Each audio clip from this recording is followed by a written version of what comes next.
Can you say hard hats, folks? Hard hats, lunch pails, steel-toe boots? Anything short of a championship this year is a failure. Look at this boomer right here. You've just got so much talent here. Somebody said we need to apologize for Jalen. Can I quote the John? What are we apologizing for? What did we say? What did we do?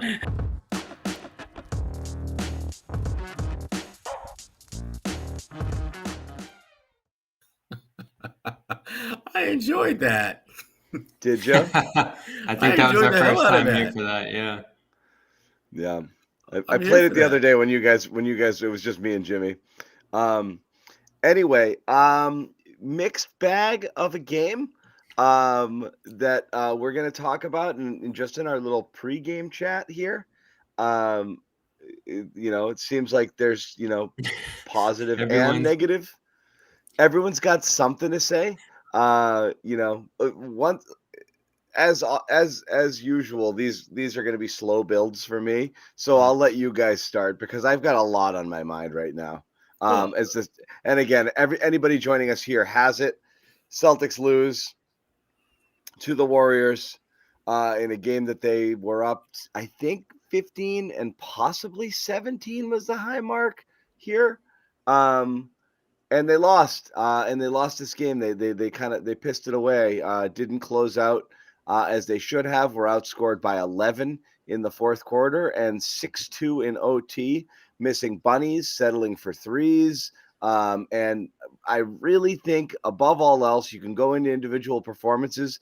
I think they completely went away from what was working, which is old Celtics basketball, which is build the lead and then slow it down and settle for shots and ISO and do all of the things that don't necessarily amount to wins or equal what had gotten you to that point to begin with. And I think that's kind of where they got tonight. But Sherrod, I'll start with you. And you can go in any direction you want here because I'm sure we'll cover it all. Yeah, well, I'm going to save the Cater talk for later because that's really for me, that was the revelation in this game that I just did not see coming.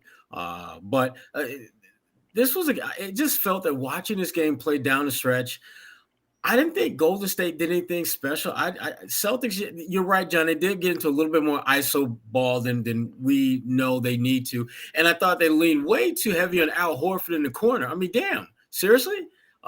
That was like their go-to offensive move. And there were just moments in the game where it seemed that they got away from what works. I mean, when Steph hit that 1-3 that made it like 116, 115, and they come back down, I'm thinking it's Tatum time. We've got about 2-3 minutes left to play. You got to get it to him. And on that first possession, Tatum didn't touch the ball once. And they have these stretches where it seems like it's a no-brainer that your best scorer is going to get the ball. And they decided to do something different.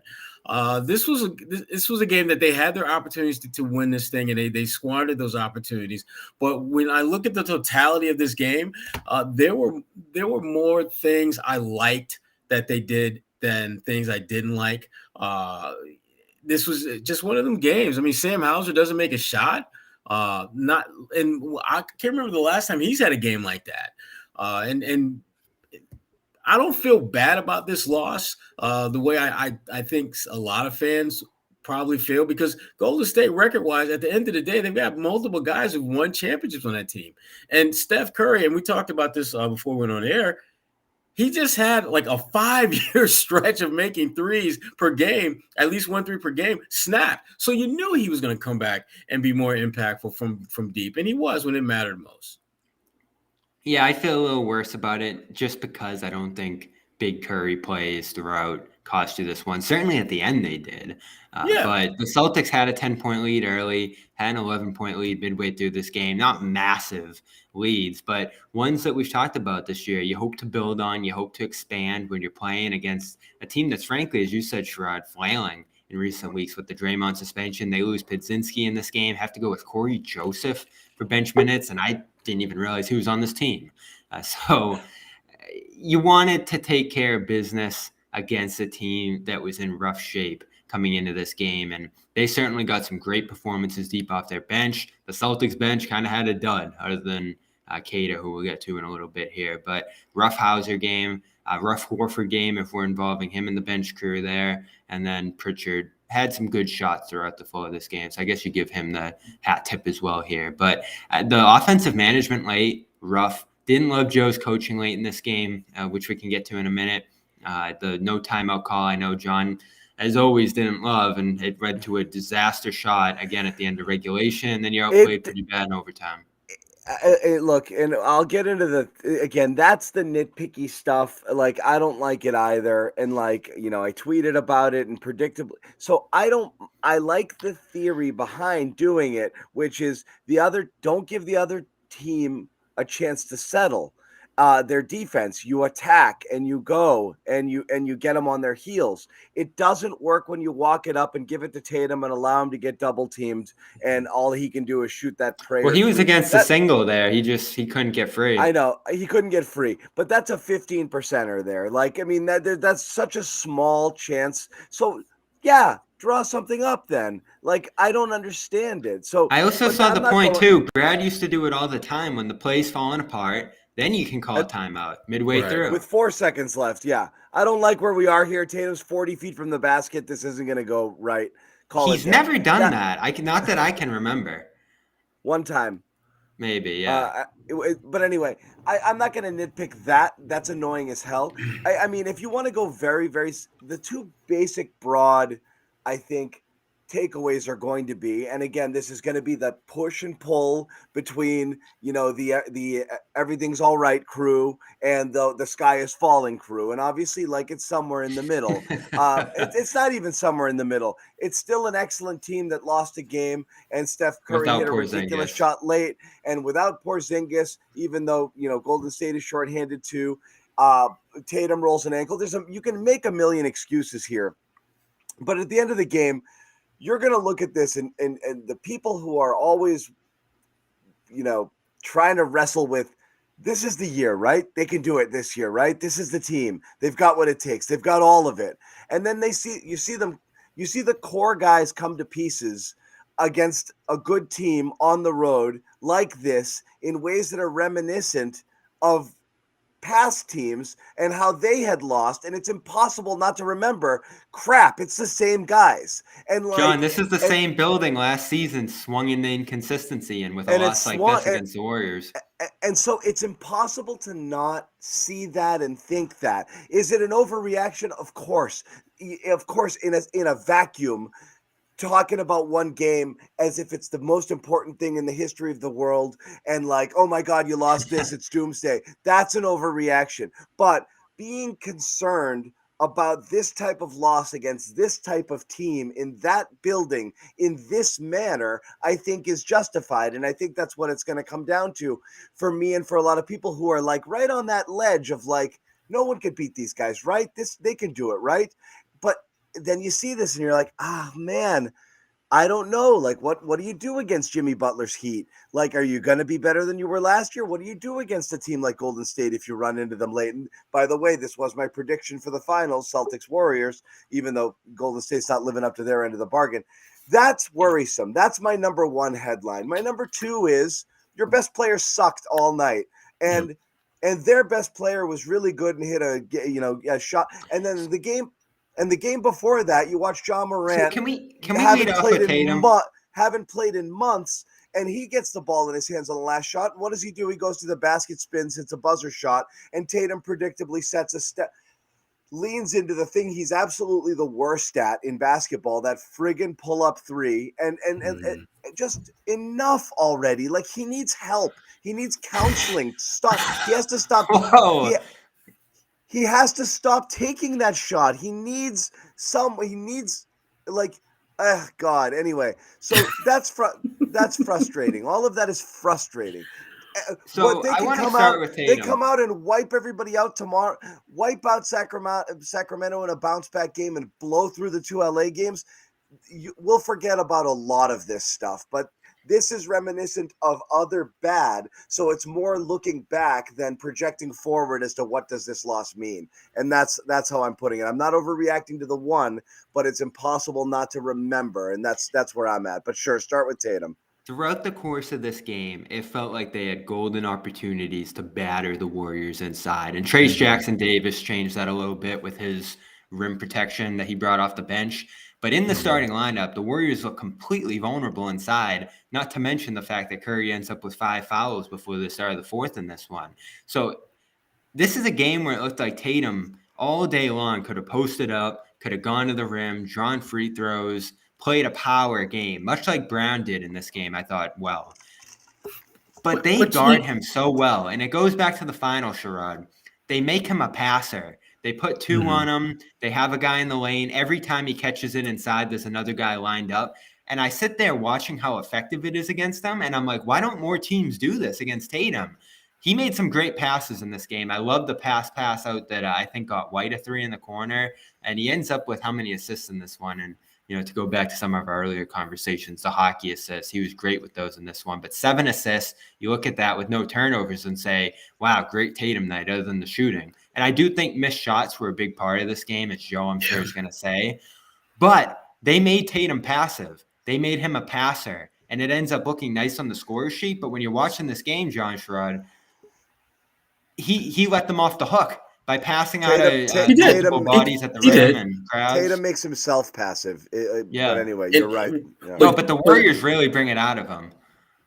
Well, I think part of that is because he just doesn't – the edge that he plays with and the focus that he plays with, for some reason, it tends to kind of flutter against the Warriors. It's not at the level that it needs to be. And this was one of those games where, honest to goodness, as much as we're going to – and we're certainly – Tatum is at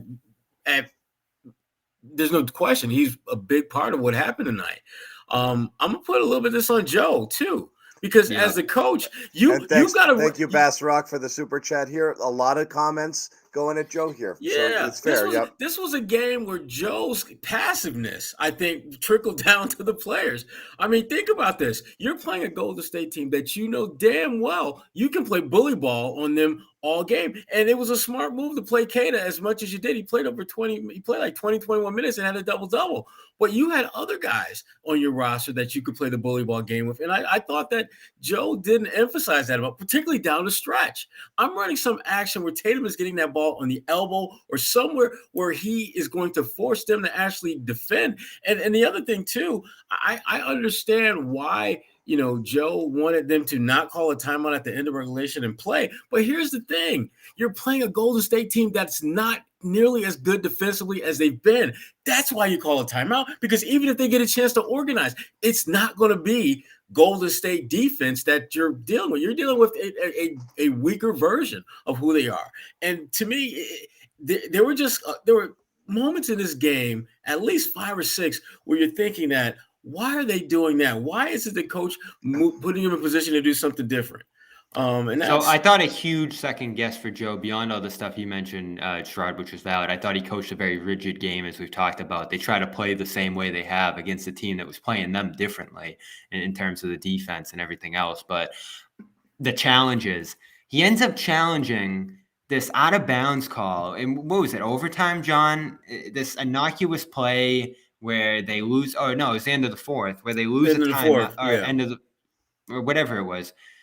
They lose a timeout, so then they don't have an extra timeout in that situation where they're down 4 after the 3, which didn't matter because there wasn't a ton of time left. But they had 2 golden opportunities, I thought, to challenge before that. On the Pritchard play, and I can't figure out exactly on the fly here how that would have changed the final score of the game, but it looked like he got that 3 off where they said he stepped out of bounds. Not a great camera angle on it, it looked like, and I'm assuming that's why they didn't challenge that. But I thought that would have been a really good 3-point swing, especially since Curry hit that 3 the other way over Horford right after that, to challenge that and at least stop the game in that spot. There were 3 minutes left, so you lose a timeout 10 seconds later because of the mandatory.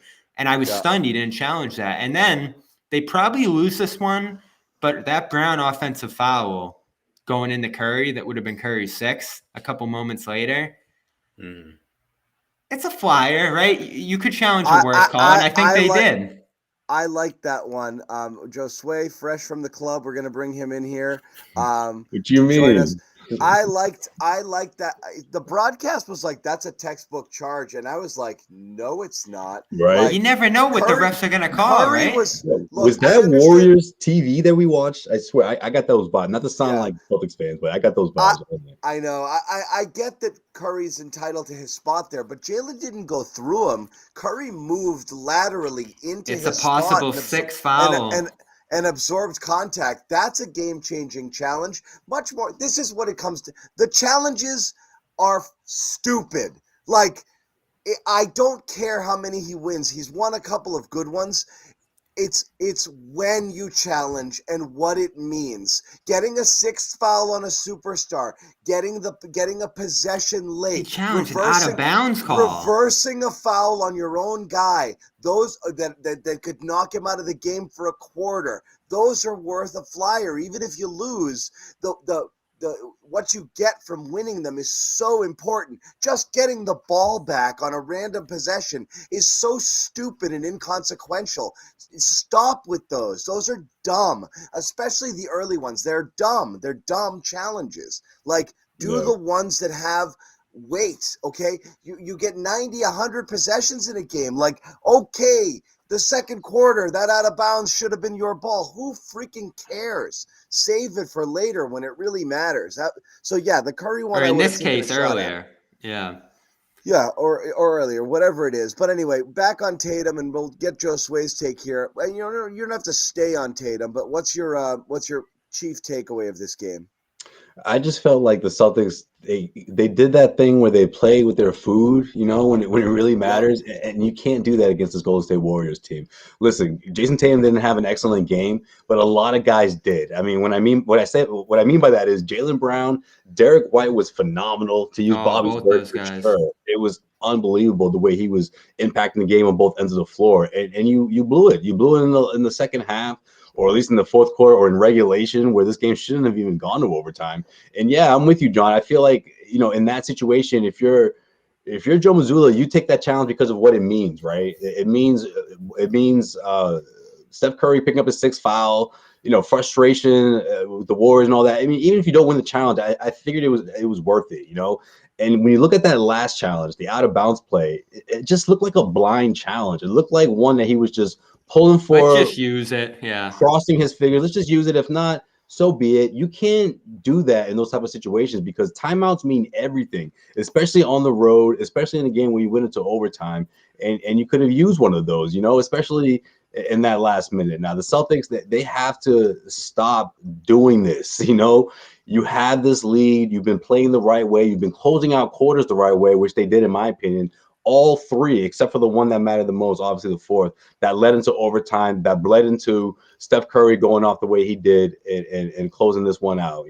That huge three-pointer, that's what he does. You give him so many opportunities to do that, which they did, right? Because he missed at least like three of them in that final minute or so, or at least, including for the end of the fourth quarter going into overtime. He's not going to continue to do that. And of course, that wasn't the case. He hit the biggest shot of the night.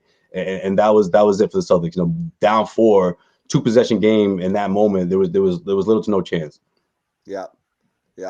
It's interesting too, Josue, on the one timeout opportunity point, because you're down 4 at that point, so you have to think you're going to need 2 timeouts, I want to say, to come back with about less than a minute left. So you lose that challenge, and you have 1 timeout late after the Curry 3 down 4. Doesn't really matter with 12 seconds left, but you want to have 2 there to give yourself a chance. So I didn't love the management there. Also, you could say, John, that the first challenge, the one we mentioned with Brown, maybe they're not going to give it to you because they don't want to take Curry out of this game. I think you could look at it that way. But the Pritchard one, it really looked like he was in bounds. Like, that was one I think you could have won.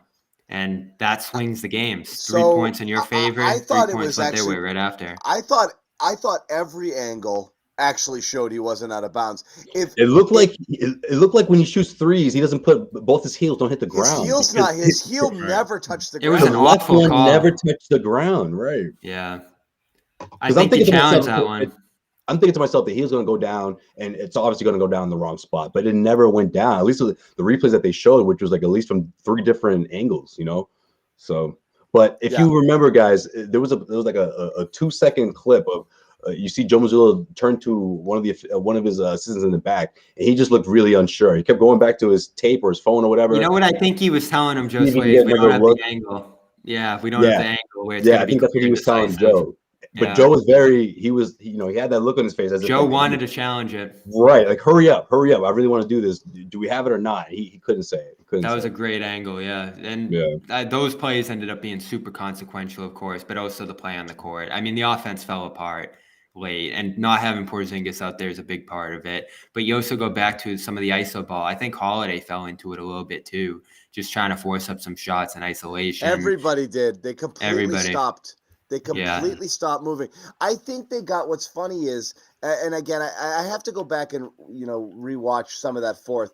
I know everyone's going to be like, why didn't you attack Curry? But I think the Warriors, certainly on several possessions, baited the Celtics into trying to attack Curry by bringing that double. And when you were seeking out that switch on Curry late in the clock, when that double came, it forced them into a lot of late in the clock 3-point heaves. Mm-hmm. And there were a ton of those in this game. And so they kind of got stuck in that. It's the whole, why does Sam Hauser lead the league in defensive rating? Because you get obsessed with attacking one person, and then everybody knows you're going to attack that one person, and it's easy to kind of figure out how you can counter that.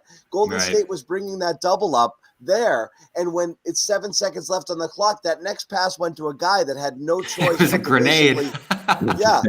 Launch a grenade. And that happened a bit there, and they didn't see it. And we could see it. That's what I didn't get is that's another place where Joe's going to be like, stop it, run the offense, go.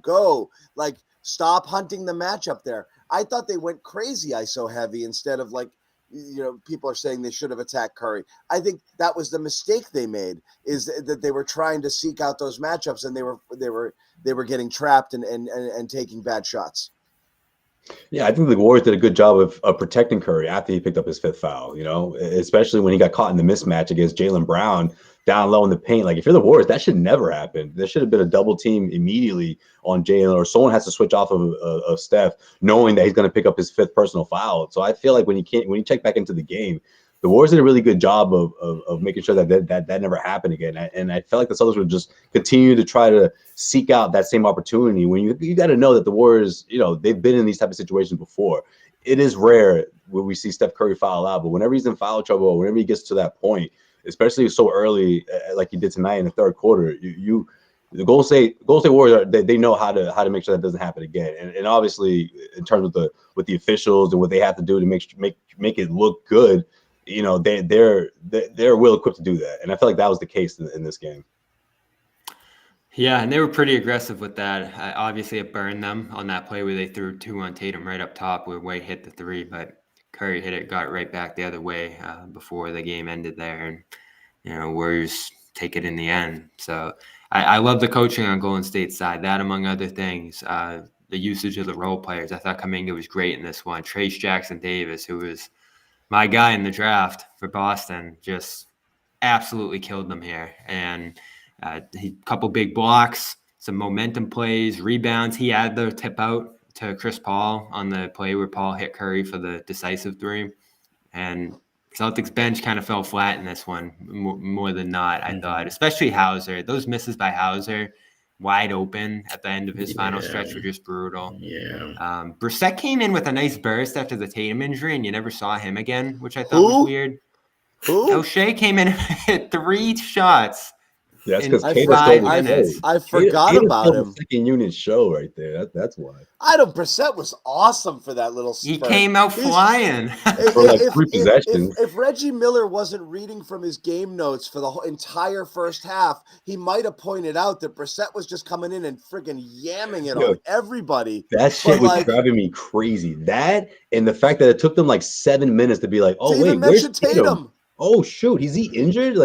What are you guys talking about here? I don't care about the latest on Draymond coming out of timeout. They did a Kelly LaForce segment on Draymond. Oh my God. A top 5 NBA player just left the game. That's exactly what we want to know. Is Draymond okay? How's that counseling going? Thank you. I appreciate the update.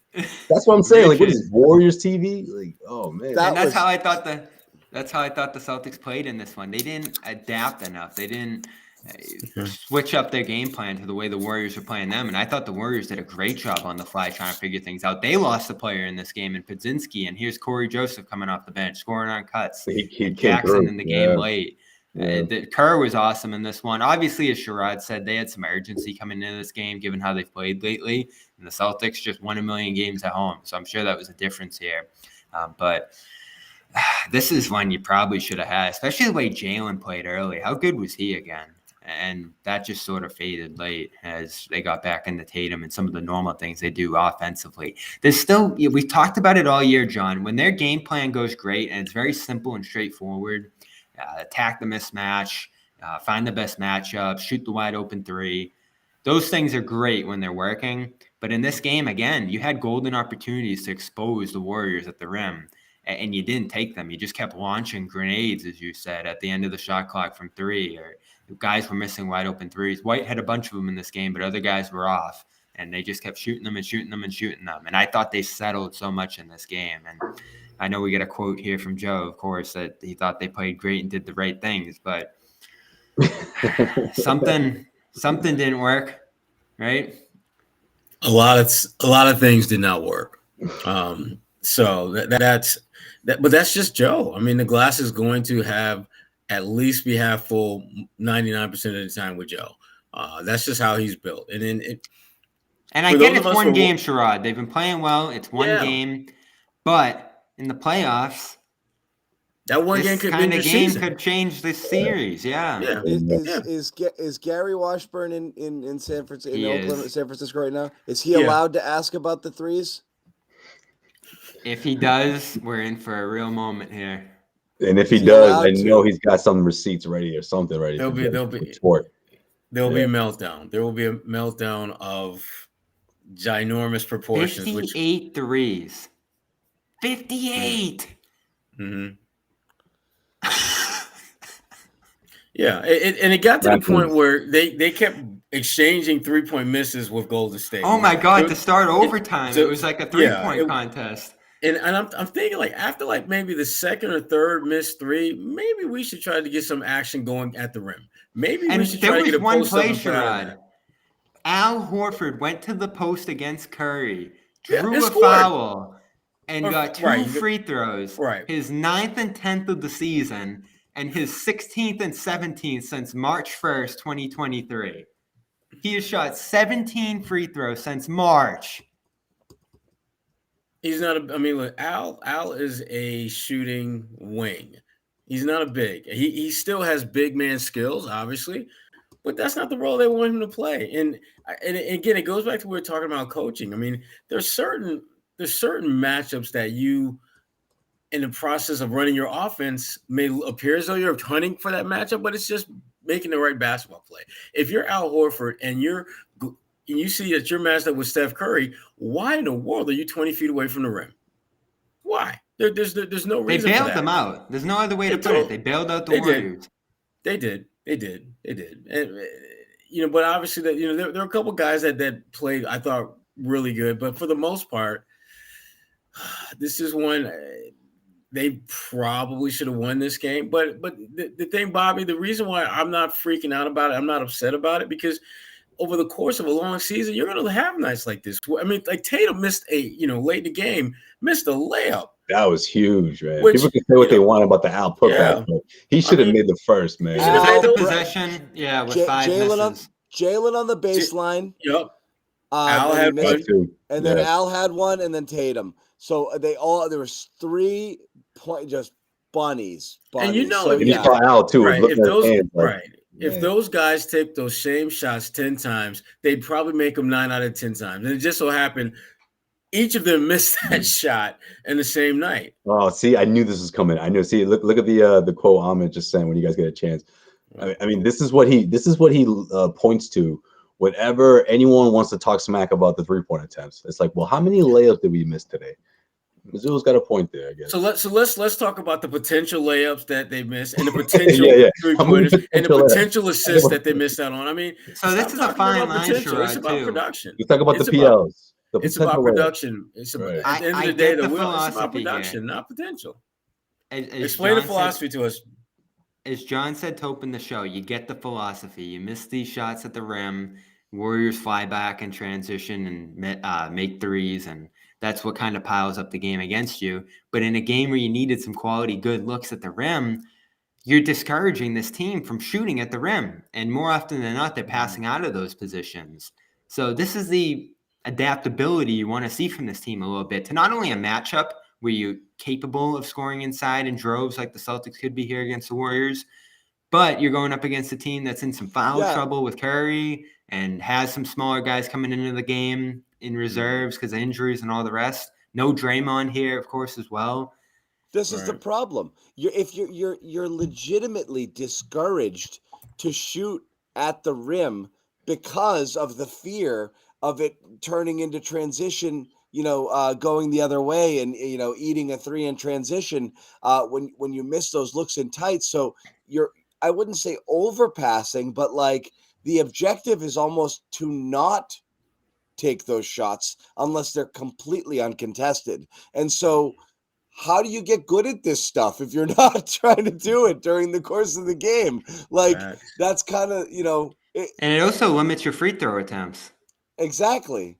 Yeah. So like that's the point, is you're not getting to the line, you're not getting the other team in foul trouble, you're not taking advantage of size, man. It's just like there's risk with everything. There's a risk that you'll miss 41 threes. So like nothing is foolproof. Just play. It's not, I guess, because again, it all comes down when it doesn't work.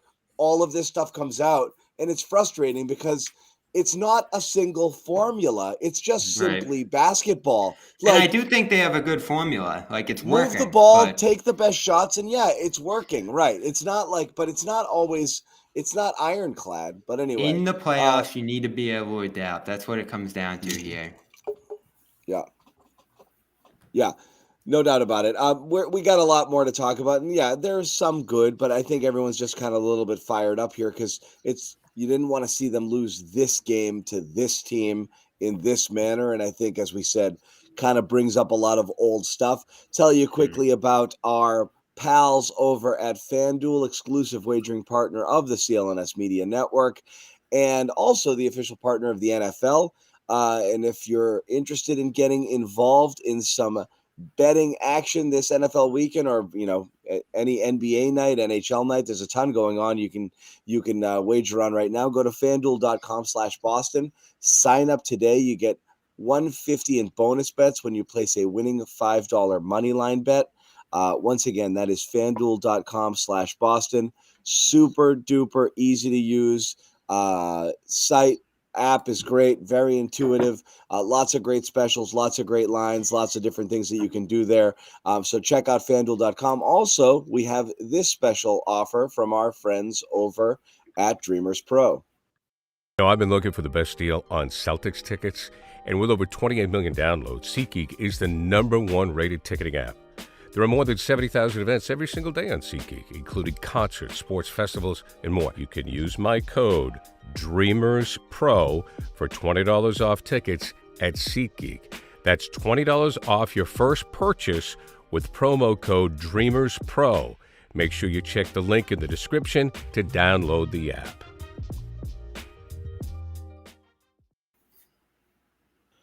Oh, sorry, we're still on that. Why is it Dreamers Pro? Why is that the thing? That's our podcast. It's a podcast in the CLNS Media Network called Dreamers Pro. They're running SeatGeek ads, and we're helping pump those up for them.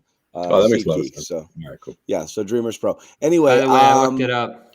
Tatum last year against the Warriors, and this obviously stems back to the 2022 finals where he really struggled against this team.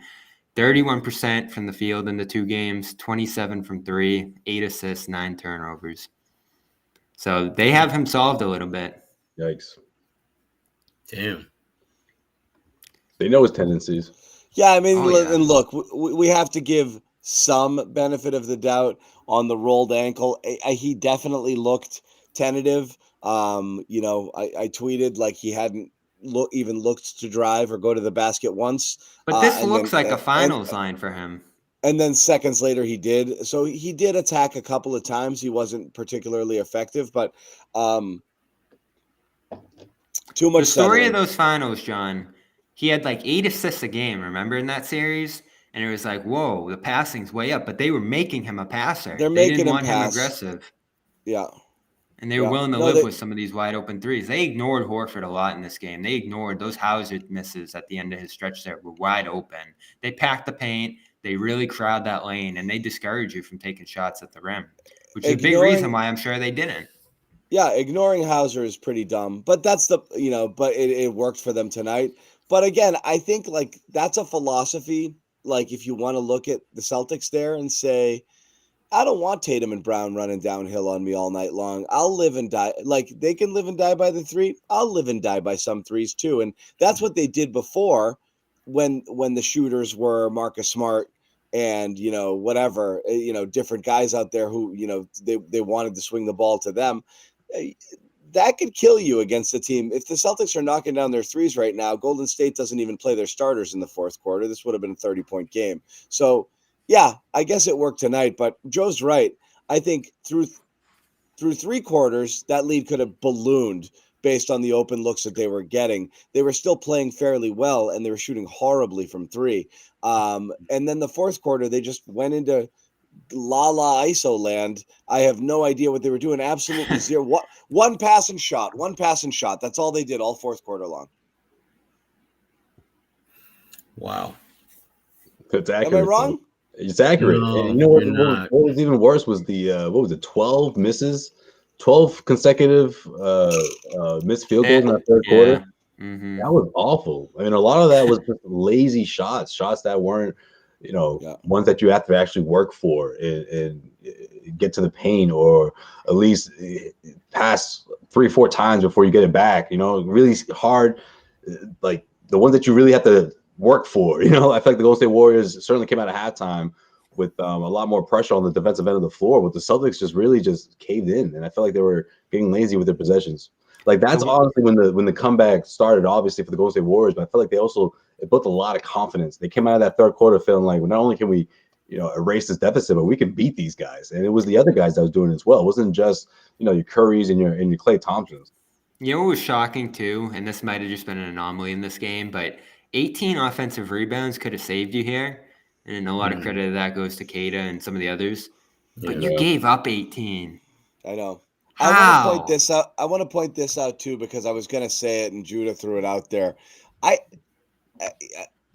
think Joe ices Brown with a couple of his sub patterns. He takes him out for so long at times. And again, Brown was controlling this game like on both ends in terms of attacking Curry, and he started the game and spent a lot of the night matched up on Curry when he was doing poorly as well. And I do think Joe, that whatever rotation he's got on him, I feel like I forget Brown's on the team a couple of times. When he comes out, you just don't see him for like 9 minutes. It feels like it's a really long time. He sat 2 minutes to go in the second after scoring a bunch of points in the stretch before. I guess it wasn't that bad. And he came back about 7 or 8, so it wasn't that bad. Yeah, I mean, that's like 6-7 minutes. It's a long stretch at a time when like it's a critical point in the game. I get trying to rest your starters there, but you're Plays right. the whole third, fourth sets. It's about. And that first to second stretch too. I'm not sure what that was, but anyway, the longer stretches when he does sit. You're right. Yeah. Anyway, just a minor thing, but Bobby, go back. Sorry, I kind of jumped in there because I wanted to hit that comment. No, he was rolling in this game, and he took advantage of the mismatches. And this just looked like the finals, John. He played with an urgency, with a downhill style of attack. Even there were a couple plays where he missed inside and got it right back, got to the free throw line 8 times in this game. Made some stellar passes again. The decision-making in this game was so good for the stretches he was out there running the offense. And on a night where Tatum's out of it and hurt and not looking like himself against a tough defensive attack, why not adjust a little bit and rework the offense more into Brown's hands and use Tatum as more of a spacer, maybe a guy who's in the post, drawing some attention in there. They only did that a handful of times in this game, it felt like. I just felt like everything, and it goes back to your comments too about his sub patterns. Everything feels a little rigid in this game. Like, we've been doing this all year. It's been great. It might be going a little haywire at certain points in this game, but let's keep doing it. And the Celtics just seemed to bash their head in against a Warriors team that was well prepared to stop what they were trying to do in this game. And obviously, I thought the first quarter they looked great, going up 40-30. It looked like they were just going to run away with this game there. As Josue mentioned, they go up 11 in the third before that stretch of 11 straight misses, I think it was, maybe 12. 12, yeah. And you don't adapt in those situations. You just keep launching. You don't take more of a downhill focus with them in foul trouble and with them playing smaller lineups. I just didn't think this game was well managed. And some of it's on Joe, of course, but a lot of it's on the players too. I mean, to go back to the last shot Tatum took, if you're going to do that, and I feel like this team knows it at this point, that the timeout's not coming there, you as Tatum with the ball in your hands there have to put yourself in a better position or put the team in a better position to get a good shot off there. And so often, I know like the numbers are good for him in those clutch circumstances, last shot, go ahead, game tying, all those. I think the numbers still look good for him in those spots, but it feels like when he takes that kind of shot, it never goes in. You mean when there's no timeout, or just mean just at the end of the game to tie it, to go ahead, last shot? I mean, whether or not it's the last shot, it's not, because it's always that shot. And again, we've gone over this. It's the most perplexing thing about Jason Tatum's game, and this is why I kind of joked about him needing therapy, or hypnosis or something. It's to get off of it. It's the thing he's the worst at that he loves doing more than everything else. He's not just the worst. It's not the worst of his particular skill set. He's the worst in the entire league at it. Like, this is 2 years running. He's down to 35 from three. He is, but his pull-up threes at the volume he shoots it, he is the worst in the league at it. Like, that's it, and it's been that number for a couple of years. It's the worst thing that he does, and he's worse than everybody, but he loves it. Okay, 29.9%. He's attempted the fourth or fifth most pull-up threes in the NBA, and he has the lowest percentage, I think, among the top 40 or 45 guys. It's horrible. Stop. He does it. At the end of the game, sometimes it's the only shot you can get. At the end of the clock, sometimes it's the only shot you can get. And so obviously those percentages are going to go down for a guy like Tatum, who might get the ball in his hands at that time. It goes without saying. He does it during times of prosperity. He does it early in the clock. He does it when the offense is clicking and the ball is moving. And he's like, okay, time for me to do this. It's a really strange thing. Doesn't it just feel like a waste? It's such a throwaway. And sure, sometimes they go in and Twitter will be like, oh, when Tatum hits those, we're unstoppable. But you don't want him taking those. Guys, don't enable him. Don't encourage him with that stuff. Like, and they've done some good stuff to counteract that, right? Don't do that. Don't do that. When you're shooting this many threes as a team, you're going to miss a lot of shots, even on your best night. And I feel like the way they've mixed in offensive rebounding has been effective in counteracting that. They do, I think, set up more catch and shoot threes than they do a year ago generally. And in this game, I'll throw Joe some credit here to his point. And on it, some nights this is valid. I feel like they missed a lot of open looks in this game. But at some point you have to adjust when they're not going in. You have to, especially on the pull-ups. Like, those are things you can take out of your shot die and work the ball around and get some better looks. But passing all year, John, hasn't been a big part of their attack. And I'm still trying to figure out why. They're a bottom 5 to 10 team in terms of total passes. They're a bottom 5 to 10 team in terms of assists.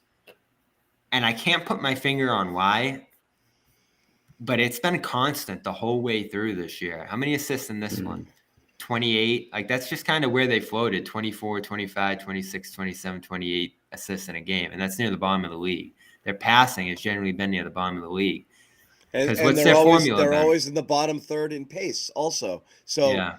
And again, it's not, this will sound like you're piling on, but I mean, why is this the problem, Bobby? Tatum. It's because It's a lot of it is Tatum, and sometimes it's Brown, minus the last 6, 7, 8 games when he's been playing, doing everything right. But it's the ball stopping, that happens a lot of times. And again, Brown has not been doing that, especially late in games. Yeah, and they've been good in the clutch this year. Porzingis has been a big part of that, obviously. But it's the ball stopping. It's also Joe, just like I said, not really calling plays, and them oftentimes just running very simple sets where you just do the high pick and roll. Ball exchanges hands, goes into one person's, one person ends up with it, and then they generate the shot. They do that a lot instead of a, multi-pass offense. Why did we love that small ball game?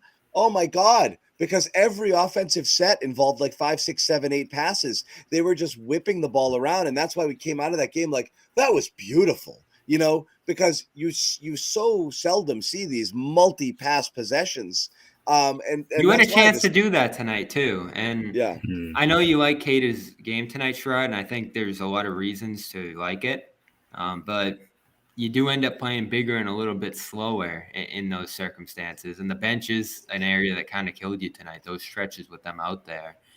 That was a little disappointing after they really generated some good momentum. Of course, you don't have Porzingis, so Horford's not with that group, and Cornette's out, and blah, blah, blah, blah, blah. But that group didn't play great in this game. I felt like the Warriors bench really came out and surprisingly won those stretches. I mean, they were just great. Paul's coming off that bench and just making play after play after play. 12 assists for him in this one. Moody hit a pair of threes. Saric for 3 threes.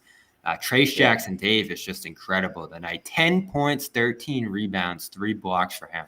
It's like how's he become this bench rebounding god, by the way? That wasn't his game. I think people forget who his daddy is. I mean, Dale Davis was a pretty damn good rebounder. Yeah. I was talking about Saric. Sorry. Is that where Davis comes from? People forget that Saric, when he was in Philadelphia, he was a starter. He was he was really good in Phoenix too before he tore his knee. Right, right. So I mean, he looks like his face looks like it melted though. Like he's always got that weird look. Like, yeah, I know what you mean. I was like, what happened? You didn't look like that in Philly. What's going on? Yeah. John's not holding back. It's 1:30 a.m. He's like, I'm just going all out. I think he lost a lot of weight or something. I don't know what it is, but yeah, I noticed that too. I literally said, "That's Sarge." I was like, what? Like, his face is familiar, but yeah. Gary Washburn probably was like, look, I can't ask Joe about the threes because everyone's expecting me to ask about the threes. So he asks Jalen about the threes, and Jalen Brown says, we could have gotten layups and settled for threes. We had open looks, but sometimes when you have numbers, you penetrate and go to the basket. Now Jalen's like way too many threes, man. Yeah. So now is that a referendum on Joe? Remember last year when we were talking about like after the Knicks game? Yeah. Yeah. It's like, well, Joe's saying this and they're saying this, and it's kind of like, do we have to shoot? It's like, do we, do I have to shoot that many threes, Joe? I get it, but some good commentary from Brown here. And again, there's another one. We talked about this earlier. He's talking about they did a good job. Warriors did a good job hiding Steph Curry on defense after he got that 5th foul. And the Celtics lost their rhythm trying to target him. I feel like we just played instead of looking around. We would have been able to attack. And that's what we talked about earlier. I think people are missing this one a little bit, is that it's not that they didn't attack him. It's that they actually tried a little bit hard. And when they did find that switch, and Brown is right, you couldn't get it right away, and when you got it, boom, double came over, and then they were screwed, and then they couldn't get a good shot on that possession. Yeah, and not that he was in foul trouble necessarily in any of those games, but they went out of their way to try to expose him, and that's what they do as a team, right? That's their game plan: find the weakest guy in the court and go at him, go at him, go at him. But there are some teams, and this is, I think, a big problem when they play the Heat too. The Heat zone it up, so you can't do that, and when they lose that focus offensively, when they're not able to do that, it can make them look a little frenetic. And that's what I thought they looked like in this game. And Sherrod, the toughest part, you almost hope you don't end up in that position, because once he gets to 5, you're like, all right, we have to take him out of the game now. But the refs aren't going to give you that 6 easily. They're not. I mean, he's going to have to do something that's blatantly obvious. I mean, he's going to have to like tackle Jaylen Brown or, toss Tatum 3 rows back, and then maybe they'll give him the 6. Yeah. Maybe.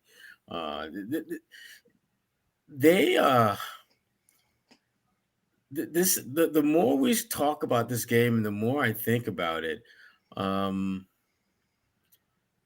they have to. To me, the lesson learned in this is that you have to make the most of every opportunity. Right. When you're on the road, you're only going to get so many opportunities to screw things up to where you're going to screw yourself and the chances of winning. They did not. There's so many little minuscule things that they could have done a little bit better that would have probably got them to win. And we talked about Joe earlier. I can't shake that feeling that this was a game that they needed Joe Mazzulla to be like really good. So slice it up, which things specifically on Joe for you? Like specifically managing Jason Tatum's play. Jason was just kind of out there. It's just not. It was almost like he needed someone to just say, Jason, you're 6'9". You're getting switched out on guys who are 6'5" and shorter. Take your ass on the block and go to work. And if they double team or they tilt or they blitz, swing into the open man. Basic basketball stuff. This is the one game, Jason, where we don't really need you to be killing them with your shooting touch away from the basket. We actually need you to do some of the dirty work because that's going to open things up for other guys. I would love to see more of that. And that's one of those things as a coach, you tell your guy, I need you to get your ass on the block. And he has one or two choices. He can either do it or not. And if he doesn't do it, then you got to say, well, okay, let me find someone who else can do it. Or let me reiterate that to him because he's the best player on the team. And I'm telling him something that's actually good for him and good for the team. I just didn't think Joe was engaged in the little nuance type things. And again, pointing out the fact that they missed 41 threes and all the things that they did wrong. That's obvious, though, isn't it? Like, what can you guys do better? Yeah, Bobby, that's kind of my point. Like, you're past the point, and you get why he did that last year because the whole season felt like a referendum on him, and he had to defend himself. And which I think kind of explain, and he's done a much better job this year, what they're trying to do, why they're trying to do it. They're not just launching up 100 threes and rolling the ball out there. They have something that they're trying to do here. But what made that game plan go haywire in this one? Why did it swing so bad against you? It didn't just happen. Like, they didn't get unlucky in this game. I felt like the Warriors did a lot of good stuff that disrupted them, especially Tatum. So what should they have done better in this spot? And I feel like, again, we don't know what they're talking about inside the team, but I feel like after losses like this, they shrug and go, we missed shots and we did the right thing and let's play again tomorrow. And they did that in the playoffs last year, and they never learned from their worst moments. That's the thing is, in over a long enough timeline, that's correct thinking. Yes. But when it comes to like playoffs and series and adjustments, that doesn't work. You have to kind of you got to play it as it lies, things are going to change, and the thing that you're doing might not be the thing that you need to do in order to win and to be successful. And if the other team is making you do something that you don't want to do or making you play left-handed, so to speak, like, you've got to be able to adjust. You can't just say like, no, this plan works. It works over time, but sometimes it doesn't work against certain teams in certain moments or series, when things change. And I think that that's the fear with Joe is, do you just have that one book, like the one play sheet, it's like, or do we got something else we can run here, Right. Because everyone, if, you also become a little bit predictable that way. The thing is, you're relying on, the talent and intelligence of your basketball players to just, he keeps stressing, make the right reads, do the right things, get the right shots. It's great, but it can't always be like, this was a game where it probably felt like, let's switch it up a little bit, guys. I don't like what's going on about here. I want us to be a little bit more aggressive. I want us to take it in a little bit. I know normally we say do this, but in this case, do that. I think you can do that, and you could, have hunted out when Golden State wasn't really big and you had those matchups and you could attack the paint and you didn't have anybody to challenge there, maybe be a little bit more aggressive getting downhill. And they didn't get downhill and just enough think, at all. You knew. I don't know if you guys listened to Zach Lowe this week. They were talking a lot about the Celtics, and he's been concerned about their lack of shots at the rim. Yeah, and he brought up again this week and said, someone with the Celtics told me, look at our shot numbers when Porzingis is it out there. We're much higher. We get a lot more shots inside, blah, blah, blah. You knew you weren't going to have Porzingis tonight. So how can you draw up more shots inside without him out there? Could you have used Horford in those situations a little bit more often? Whatever it might be. And then you kind of lucked into some really good minutes there to close the first with Tatum off the floor. I'll go back again to Brissett. The stay ready crew, he was ready. 5 minutes, 3-3, flying around everywhere, and then he's gone. I mean, STC. Dude, that first friggin' baseline he came out flying. Where he not only attacked, but he was ready. He switched to the left and just, oh my God, hammered it. He was ready. Great. He thought it was the final for a little bit, man. He was ready. Joe was like, get ready again. Sit down. Never played again. That was tough. Yeah, that was tough. Beginning of the trip. And they went to Shvi at one point. That was kind of weird. Yeah, I blinked. I blinked a couple times and he was gone. That was the last. I was like, "What is he doing out there?" Yeah, he was out there for just 4 minutes of cardio. That's it. Like they don't even look at him. They literally don't. Even I saw him chilling in the corner 3 spot. And I was like, "Is that Svi?" I had no idea he checked in. Yeah. Yeah, he didn't probably know he checked in. He was like, "You want me to do what? Play? Oh, okay, let's go." Want to throw 40 minutes? All right, shit. I know you wanted to do it, Sherrod. Want to throw Kata some credit before we get out of here? Kata was awesome. I mean, this is when Luke is healthy enough to play. I'm not sure Luke is going to be playing much. Okay. At a minimum, Kata gives you. That's not what Joe said. Well, all right, Bobby. Damn. Well, you asking Joe Luke questions every game? Almost. I'll never forget you. You led off a press conference with a Luke question. That was kind of wild. I'll put it this way: Kata, not only did he get a double himself in 20 minutes, but he made so many freaking plays that got guys great shots that they otherwise wouldn't get. And he ran the floor, and he actually showed the ability to Bobby. This is the thing that he did that I was most impressed with. He actually showed the ability to make a move on the block and finish over someone who was similar in size. He drove. Yeah, man. Kid's got some footwork. He's got some moves on it. They're a little raw, but he's working on them. I mean, other than when Luke is going to get breakfast and get mixed for lemon squares, where does he drive? Does it to the grocery store? The good thing is, when he misses inside, and he has had a few bunnies that he's missed here or there, he grabs them back. There was a nice finish early on where he was on the move. Yeah. He missed it, was in a crowd and grabbed it back. He put it in over the back of his head. Yeah. He stays with it. He's got an uncanny ability to grab the ball when it's loose in there. And sometimes it is his own misses. I'm sure like 4 of these rebounds here were his own misses. Well, those tap backs sometimes drive me crazy. And Luke does that a lot, man. It's just like, oh, if I just do this, one of my teammates will grab it behind me. Like, that's not always going to happen. That Luke does go get a little comfortable with that. But yeah, he's closing the gap here. The defense isn't great, but he manages. Rebounding can be part of that.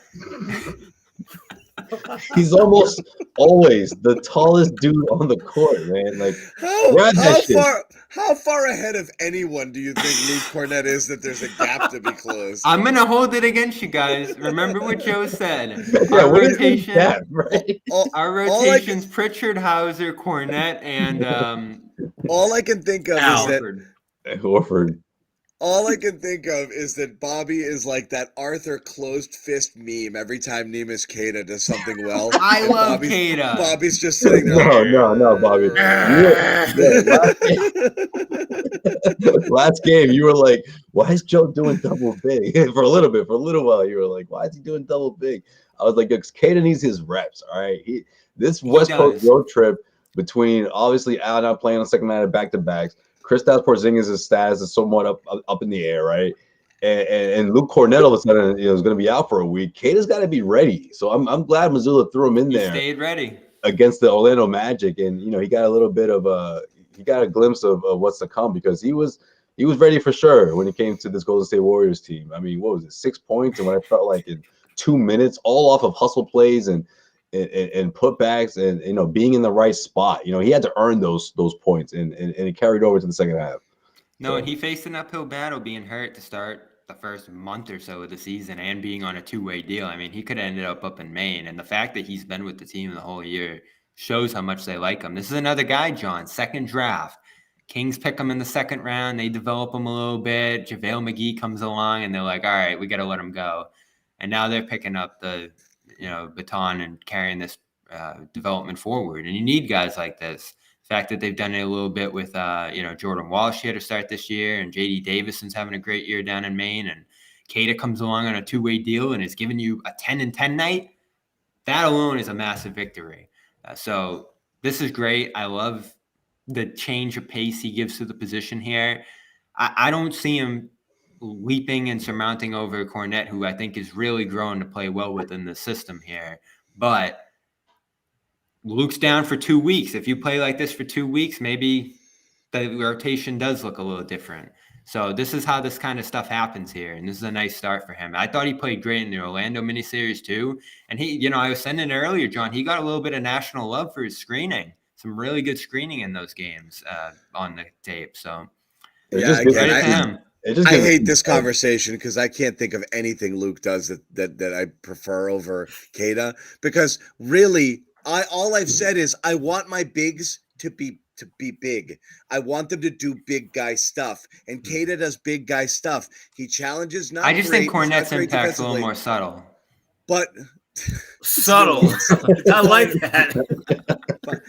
I want my guy to go in there and grab boards. It's game changing. It actually changes the game, because you can go through cold stretches when you have guys grabbing offensive rebounds in there. And because the Celtics don't get enough shots at the rim, he definitely rebounds better than having a guy who grabs them and can put them back like that is a big deal. So I like it because it gives you something you're lacking. And if you're going to put a big in there because you want to have some size, I want them to do big guy stuff. And you know what I'll say too? More of it than Cornette. That's all. He defends well in space for how big he is. There was a play where he was out on Chris Paul, and he was hanging in there for 2 straight isolations on him, and then they threw it up top, and there was an offensive foul, forced the turnover. It was like, man, I can defend these old knees. I got this. Let me ask you this. This is an oldie but goodie, right? Regarding Jaylen Brown. How many games did you have where Jaylen Brown looked like the best player on the court for stretches of it, if not the entire game? And then he would go with 1 shot in the fourth quarter, 2 shots in the fourth, something like that, not getting the ball late in games. And again, it's not all about like, oh, Tatum's greedy and he wants the ball and this and that. But it's 2 shots in the fourth. 2 shots in the 3 fourth. in overtime. Yeah. Why is that? Why is this the case so often? And again, one of the reasons it's only 2 shots in the fourth is because he rested for that longer spell and came in a little bit later there as well. I think a big part of it is that they're not in actions together. It's either Brown's one or the other action, or it's Tatum. Yeah. So the other guy's usually going to be spacing in that circumstance. Unfortunately, as we've talked about for much of this year, Porzingis can be a bridge between those two. But I think we're seeing more and more this offense, especially in crunch time scenarios. If they have Porzingis, it's going to be great. And if they don't, all of the old challenges are going to emerge again, which is a tough place to be in with a player who's so injury prone. And now I don't know how long will they have him without back-to-backs. There's a back-to-back next week. I think there's one the week after that. So there's going to be stretches here where they don't have Porzingis, which was a given when you acquired him. So it's what we've talked about for a long time, John.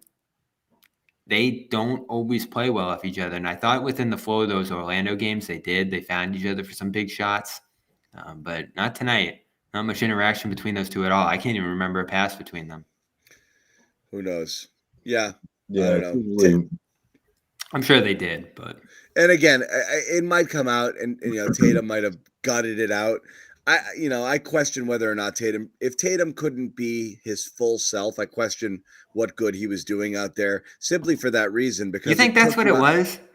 I'm going to say this: if the ankle was part of it and slowed him down and caused him to play a more passive game. I didn't think he was moving laterally particularly well. Tatum right now, we just got a quote, not to make any excuses. Every time you say that, the next thing is, but I'm going to make an excuse. And in this case, yes, that's what it is. Not to make any excuses, but when you sprain your ankle, it swells up just stiff. It makes it a little tougher to move. I still was out there, so I feel like if you go there, you can play. You can't make any excuses, but I just made an excuse. The excuse sandwich. I get it. Look, I wish these guys, these guys would just hire. If I ever stop doing this, it's going to be to consult people. PR counsel on how to shape the narrative. I have said it to the players over and over again. Don't you say it. John's going to go from setting the narrative against Brown to setting it for him. I can help you. I know how to. I can help you. Don't say it. The media guys are gonna say it, and the fans will say it for you. Don't say it, okay? When you say it, the thing that you want. No, there's no doubt it played an impact. To get it out there, then it becomes an excuse, and people use it against you. Right. Thank you, Shakalaka. Because then you get the group of people being like, well, at least he's not using it as an excuse. I think that shot's always up there. I think that's part of it. Is he's just shooting moonballs. That's just what he does. He's shooting the lights out. I don't think this was just a bad night. I'm not worried about it. Just a bad one. Yeah. Yeah, I mean, he's adjusted his shot, and to me, that's the reason why he's been he's been an elite or damn near elite 3-point shooter. Yeah, I mean, let's rip through some of the stuff that you liked here. Obviously, the first quarter and the way that they were moving the ball. Derek White being an assassin from three, and making all those shots. Brown again, the start he had to this game was kind of the way he'd been playing, making a bunch of great decisions, playing really good defense on Curry, attacking, doing all of those things. Obviously, your Keita minutes as well, went reasonably, went as well as you could have hoped. You got great contribution from Brissett, but never saw him again. I thought Drew was pretty good in this one too. Drew was fine. I thought he took some questionable shots as well. I don't mean to lump bad in with the good section of this. I thought Horford was pretty freaking bad most of the game, not only with the shooting, but also he was just getting attacked. But he piled up some boards, he made some passes.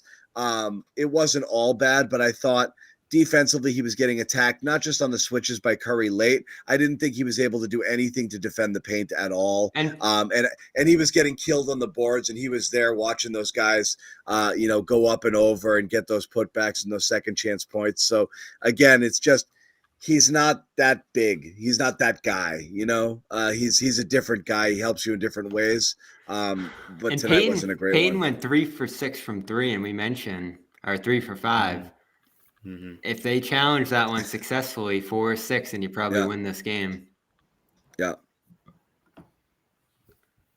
Yeah, perhaps. Facts, my dog. Facts my dog. I also think Derek White taking 17 3-pointers is freaking insane. I couldn't believe that when I saw the box score. I was like, isn't that emblematic of how the Warriors played them? Here you go, Derek. Take 18. He took 18, John. And look, again, when Draymond Green delivered those finals comments after game 1, he was talking specifically about Derek White. Like, I bet he was upstairs tonight radioing in. Hey, get it away. Well, he can still practice with them. He's been with the guy. He's like, yeah, those haven't been going in. The thing is with White, they have been going in. He's shooting 40+% on the season. So it's not the same guy that they wanted to shoot in the finals 2 years ago. He has 3 blocks in the first quarter too. But that's an insane 18. I thought it was 17. Anyway, crazy amount of threes. Anyway, any closing thoughts, guys, before we move on? We got another one coming right up. So look out. Those Kings are good, and they're fast. They are decisive offensively. You're going to have a tough time against them, I think, if Porzingis isn't able to move well out there defensively against them. And then, of course, it's going to be another Keita night against his old team with Horford out. So Tatum's not going to play either. Yeah, I think so. With this, highly unlikely. I'd be surprised if he plays. So with that being said, you got to defend the Sacramento Kings team. And I know no Tatum here. I think it's a big spot for Jaylen Brown. Possibly another big night for Derek White, Drew Holiday especially. I think Drew is – I mean, he's not really showing in terms of how many points he's scoring, but I think he's starting to heat up a little bit in terms of finding his offense and just finding his spot. So I think that carries over as well, and it should be enough. I mean, I don't think the Celtics – I don't think it's like impossible for them to win, but it's going to be tough. The Sacramento Kings team, they can score in a hurry. You know, they can really run you off the floor. However, they don't defend at a really high level. So you can get a lot of points over them, but obviously without Tatum, that could be tough. However, the Celtics' defense, I mean, we've seen it in the past. We've seen it over the past week or so, really, or at least throughout that 5-game homestand, limiting teams to, closer to 100 points, as opposed to giving up what they did today, over 120, or even in overtime. You can't do that against the Kings.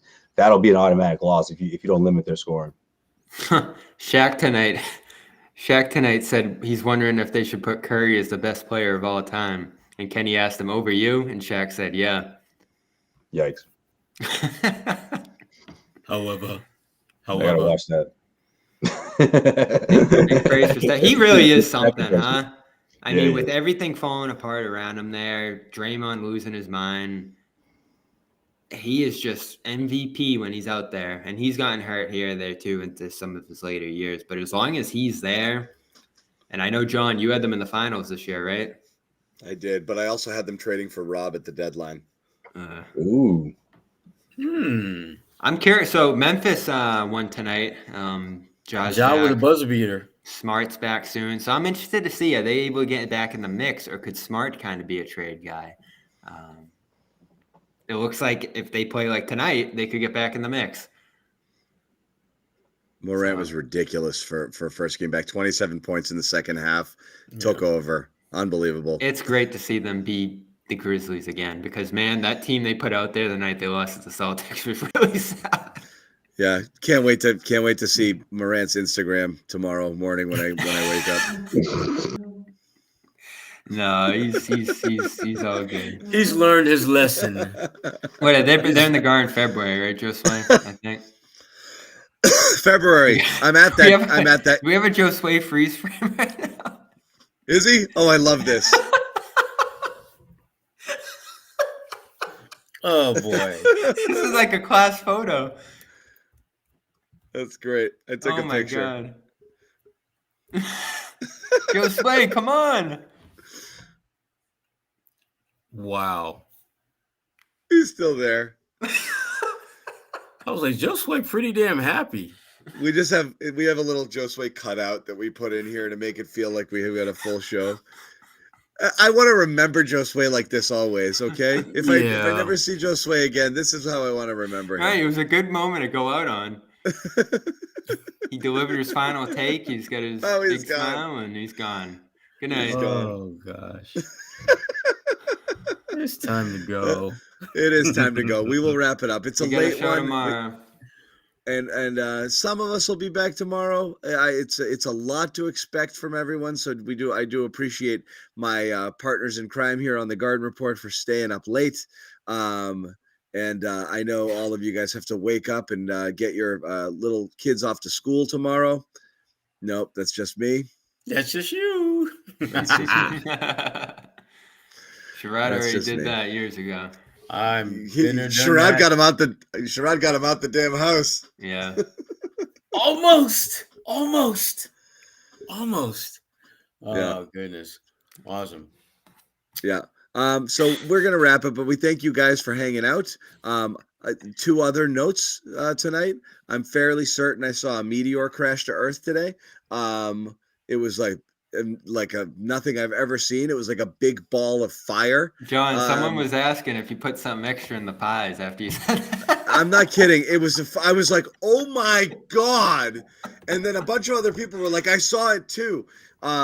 So that happened. That kind of shook me earlier. And before I went on the show tonight, I burnt some cookies.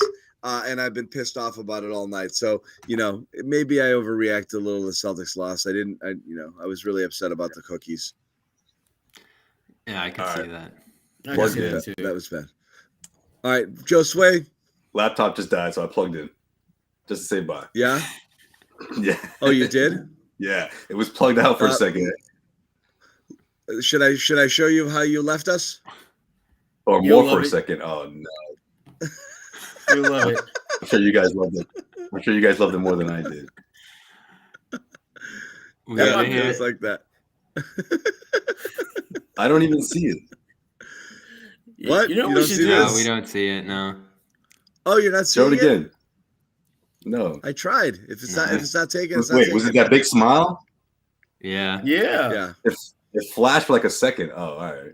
That's not too bad. I thought it was gonna be like, oh, that's not You're not bad. seeing this? There we go. I thought it'd be like Good this. way to go Like, out. I thought it'd be like, hold on, I'll give it a second. So when Josue is running late and Brockton Wi-Fi is acting up, we can just slap this in there. Boom. That's real time. I We're thought it'd live be like- now. We're live. Usually they do you like that. That's that. They do you like that. Yeah, there he is. That's what he looks like. Funny. Got Ray Allen. in the back. Anyway. Yeah, no. All right, we're good. Thank you guys for hanging out. Some of us will see you here tomorrow. Celtics Thank take on y'all. the Kings. Possibly 2 no a.m. Tatum, definitely no Horford. Yeah, and it's 2 a.m. 2 a.m. You guys are real Honey. ones. Staying up with us. Appreciate you. Thank you guys for hanging out. We will see you guys, most of you guys, I'm guessing tomorrow.